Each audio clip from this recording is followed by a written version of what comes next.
Buongiorno e ben ritrovati con l'informazione flash di New Sicilia, i principali titoli della mattina. In apertura la maxi operazione antimafia e antidroga a Palermo che ha colpito i mandamenti della Noce di Brancaccio. La Polizia di Stato su delega della DDA ha eseguito 50 misure cautelari tra carcere domiciliari e fermi. Gli indagati sono accusati a vario titolo di associazione mafiosa, estorsioni e traffico di droga con sequestri di quintali di stupefacenti.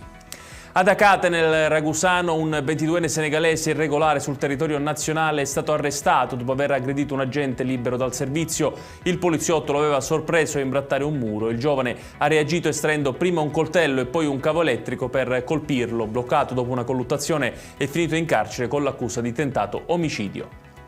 A Palermo questa mattina è sceso in piazza il mondo agricolo. Da Piazza Marina è partito il corteo degli agricoltori siciliani diretto a Palazzo dei Normanni. Produttori e allevatori chiedono meno burocrazie e soprattutto nuovi invasi e infrastrutture idriche per affrontare in modo strutturale l'emergenza acqua che sta colpendo il settore in tutta l'isola.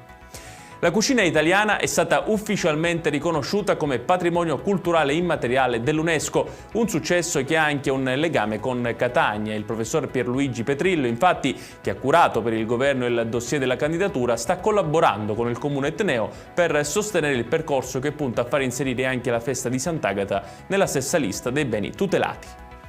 Avventura siciliana per la Fiamma Olimpica che il 15 dicembre farà tappa al Parco Archeologico di Selinunte nel Trapanese prima di attraversare le altre località dell'isola e risalire la penisola fino a raggiungere Cortina, dove il 6 febbraio si apriranno i Giochi Olimpici invernali. In occasione del passaggio, studenti e cittadini potranno entrare gratuitamente nel parco per assistere alla staffetta.